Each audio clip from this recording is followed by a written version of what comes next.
Sige na.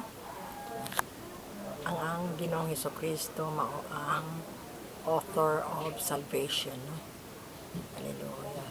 Ang atong Ginoong Hesukristo mao ang gihalinan sa atong kaluwasan.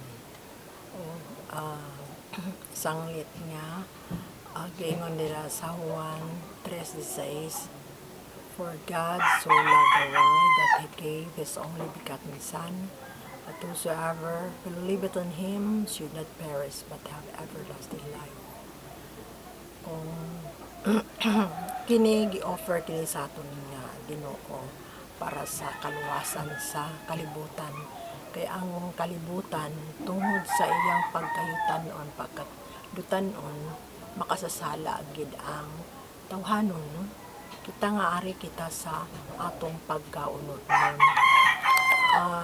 Ang huyog sining aton pagkadutanon namo ang pagpakasala. Kay ti wala man tayagin manufacture sa Ginoo sa mga langit nun nga mga butang natural nga ang dutanon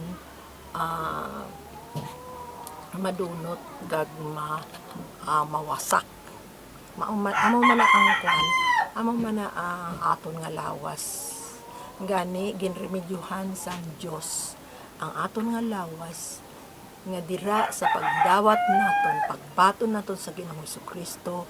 Ini nga lawas naton bisan mahugmak man ini o madunot mawasak man ini, apang ang Espiritu sang Ginoo amo ang mag-aalalay sa aton, pinaagi man sa aton diri nga espiritu nga gihatag sa Ginoo.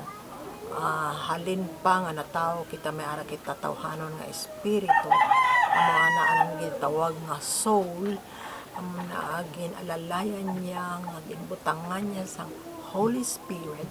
Agud nga amo ini Espiritu Santo ang magagiya, magatultul sa aton pakadto sa everlasting life.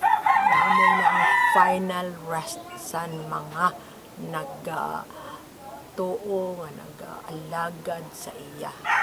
Sanglit kung maintindihan lang kita sang tao ang tawag na salvation o kaluwasan, kanami gid kaayo kung aton maintindihan ang kahulugan sini.